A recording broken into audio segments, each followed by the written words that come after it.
আসসালামু আলাইকুম রহমতুল্লাহি ওয়া বারাকাতুহু। কি অবস্থা সবাই, কেমন আছেন? আশা করি আপনারা সকলেই ভালো আছেন। নিয়ে আসলাম আপনাদের জন্য আরও একটি নতুন অসাধারণ গল্প। আমাদের আজকের গল্পের নাম হলো কি ছিল আমার অপরাধ। তো চলুন আর বেশি দেরি না করে এখনই শুরু করে দেওয়া যাক আমাদের আজকের ভিডিও। হেডফোন নিতে ভাইয়ের রুমের দরজাটা খোলা মাত্রই দুটি নগ্ন দেহ অন্তরঙ্গ অবস্থায় দেখতে পেলাম। সে আর কেউ নয়, আমার বড় ভাই আর আমার মামাতো বোন লাবণ্য, যাকে আমি 2 বছর ধরে ভালোবাসি। লাবণ্যও আমাকে ভালোবাসে, কিন্তু কখনো এই অবস্থা দেখতে পাবো তা স্বপ্নেও ভাবিনি।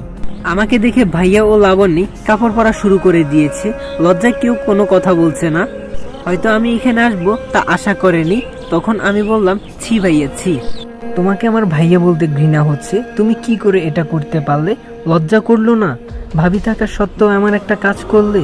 লাবণ্যী, তোমাকেও বা কি বলবো, ঘৃণা হচ্ছে নিজেকে নিয়ে, ছি। দুজনে মাথা নিচু করে রেখেছে। এমন সময় লাবণ্যী বলে উঠলো, সাজিদ প্লিজ কাউকে বলো না, প্লিজ তোমার পায়ে পড়ি।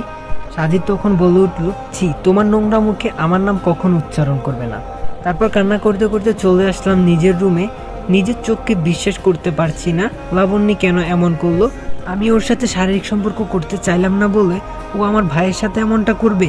সারা রাত কান্না করে কাটিয়ে দিলাম। বাসার কাউকে বা কিভাবে এই কথা বলবো, কি করে যে ভাবির সংসারটা ভেঙে যাবে। ভাবি তো এখন বাপের বাড়ি আছে।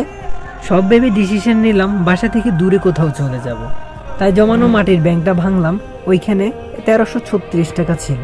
ব্যাগে কিছু কাপড় ও জমানো টাকা নিয়ে বের হয়ে দেখি বাসার সবাই সামনে।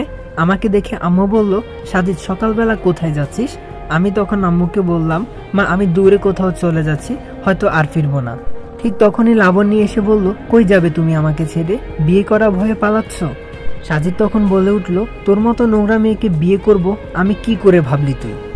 লাবণ্যী তখন বলল, আমার সাথে রাত কাটানোর আগে মনে ছিল না? কথাটা শুনে আম্মু আমার গালে সাথে সাথে একটা থাপ্পড় লাগিয়ে দিল। আম্মু তখন আমাকে বলল, তোকে আমার ছেলে ভাবতে ঘৃণা হচ্ছে। এদিকে ভাইয়া এসে আমাকে ইচ্ছা মতো লাঠি দিয়ে ফেটানো শুরু করলো।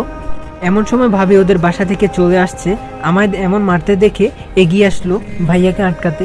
চোখ দিয়ে অঝরে বৃষ্টির মতো কান্না পড়ছে আমার।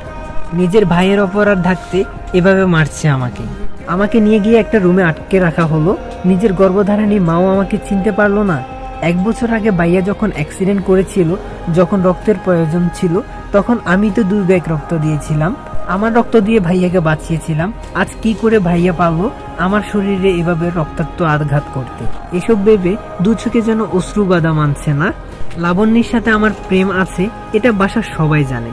ঠিক তখনই আম্মু এসে আমাকে বলল।